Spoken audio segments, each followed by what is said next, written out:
हुकूमत और पीटीआई में मुज़ाकरात के लिए तीसरी बैठक कब लगेगी? बानी पीटीआई से मुलाकात को लेकर आज होने वाली रुकावट दूर होने का इम्कान। पार्टी चेयरमैन बैरिस्टर गौहर बानी से आज मुलाकात के लिए पुरुमीद। कहते हैं हुकूमत के साथ तीसरी बैठक से कबल बानी से मुलाकात ज़रूरी है। बैरिस्टर गौहर ने बैकडोर राबतों और खुफिया मुज़ाकरात की तरदीद कर दी। दूसरी जानिब वज़ीर आज़म के मुशीर राना सनाउल्लाह को भी पीटीआई रहनुमाओं की बानी से आज मुलाकात का यकीन। कहते हैं ताख़ीर शायद मुलाकात के इंतज़ामात करने के लिए हुई हो। साथ ये भी वाज़े कर दिया कि मुस्लिम लीग नून की जानिब से बानी को कोई ऑफर नहीं हुई।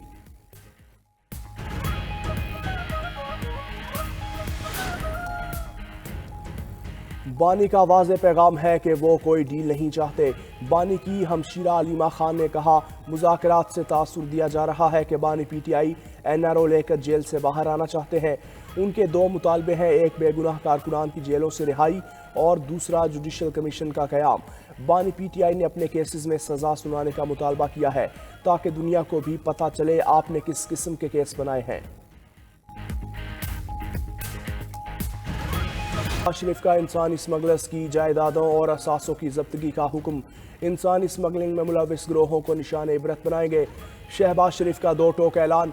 आला सतह इजलास में स्मगलर्स के सहूलतकार सरकारी अफसरान के खिलाफ कार्रवाइयों का खैर मकदम।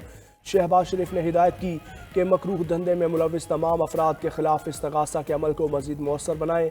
वजारत कानून से मुशावरत के बाद आला दर्जे के वकला को जिम्मेदारी सौंपी जाए। इंसानी स्मगलिंग में मुलविस किसी किरदार के साथ रियायत नहीं बरती जाएगी। वज़ीर आज़म ने हवाई अड्डों पर बैरून मुल्क जाने वाले अफराद की स्क्रीनिंग मौसर बनाने की हिदायत की।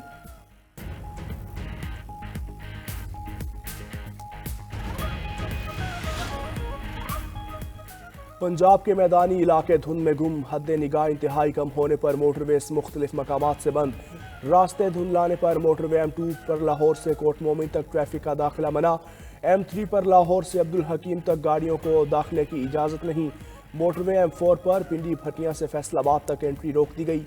शहरी धुंध के बाइस लाहौर सियालकोट मोटरवे M11 को भी इस्तेमाल नहीं कर सकते। मुल्क भर में सर्दी की शिद्दत बरकरार। बालाई इलाकों में बर्फबारी खून जमाने लगी।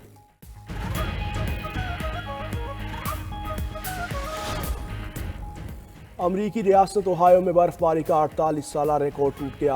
8.4 इंच बर्फबारी ने हर शय को मुंजमद कर दिया। मिसौरी में बर्फानी तूफान के सबब 356 हादसात रिपोर्ट। अमरीका भर में 4 अफराद हलाक, 31 जख्मी, सैकड़ों परवाजें मनसूख, स्कूल बंद। Kansas, Missouri, Washington DC, new Jersey समेत मुतादिद रियासतों में हंगामी हालत नाफिज। उधर बरतानिया में भी बारिश और बर्फबारी से मामूलात जिंदगी मफलूज। लंकनशायर और लेस्टरशायर में सैलाबी सूरत हाल। जिला कुरम में हालात मामूल पर न आ सके। टल में रोका गया काफिला रवानगी का मुंतजिर। कुरम में 2 माह के लिए दफा 144 नाफिज। कुछ इलाकों में जुज़वी कर्फ्यू भी लगा दिया। शाम 5 बजे से सुबह 5 बजे तक टलता तरीमंगल मरकजी शाहरा पर कर्फ्यू रहेगा। DC कुरम पर फायरिंग के वाक़े का मुकदमा दर्ज। सूबाई हुकूमत ने मुलविस शरपसंदों की हवालगी तक इलाका मुतासरीन की इमदाद रोक दी। मुशीर इत्तलात बैरिस्टर सैफ का कहना है, जिन इलाकों के लोग हुकूमत से ताउन नहीं करेंगे उनकी माली मदद रोक दी जाएगी। पारा चनार प्रेस क्लब के बाहर धरना देने वालों के खिलाफ भी मुकदमा दर्ज।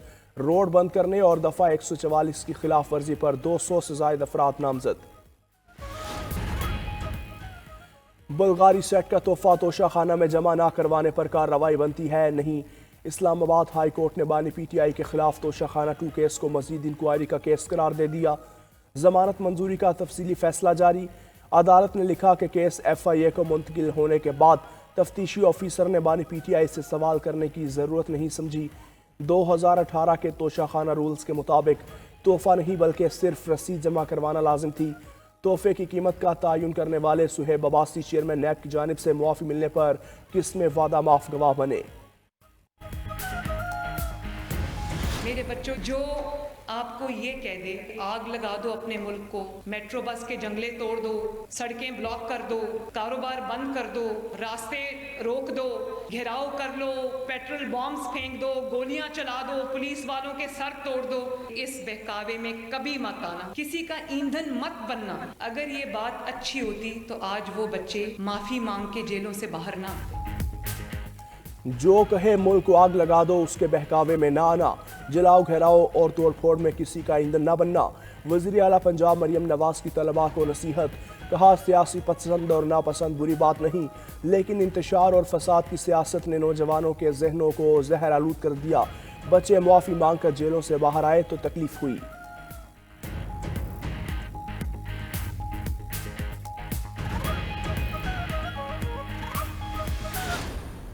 مختلف جماعتوں کے اوپر جب بھی مسئلے آئے تو کوئی ایک جماعت جو کہ معاہدے کر کے چلی جاتی تھی ملک سے باہر، یا ڈیل کر کے آتے تھے، ڈیل کر جاتے تھے، یا ایک جماعت ہے جس کا لیڈر کہتا ہے کہ مجھے آزاد کراؤ، ورنہ مجھے آزاد نہیں کروایا تو IMF کو کہتا ہے کہ پاکستان کے پیسے بند کر دو۔ اور وہ شرجیل میمن کا نام لیے بغیر نون لیگ اور PTI پر وار، ایک لیڈر کہتا ہے مجھے آزاد کرو، جیل میں 1.5 سال بھی نہیں ہوا اور پاکستان کی سالمیت کا ہر سودا کرنے کو تیار ہو گیا۔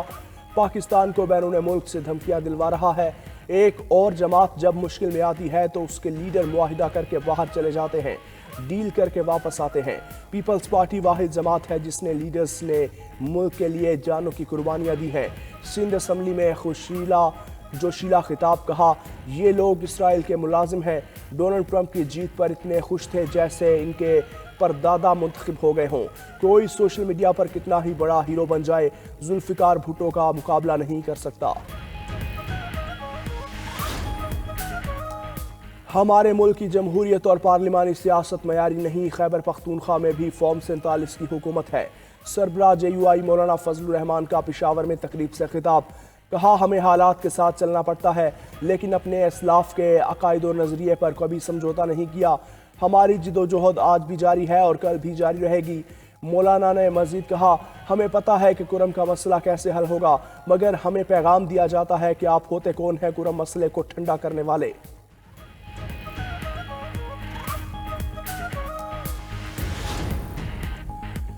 قومی بچت کی اسکیموں میں نومبر 2024 میں 14.5 ارب روپے کی سرمایہ کاری، 5 ماہ میں قومی بچت اسکیموں میں 66.36 ارب روپے کی سرمایہ کاری ہوئی۔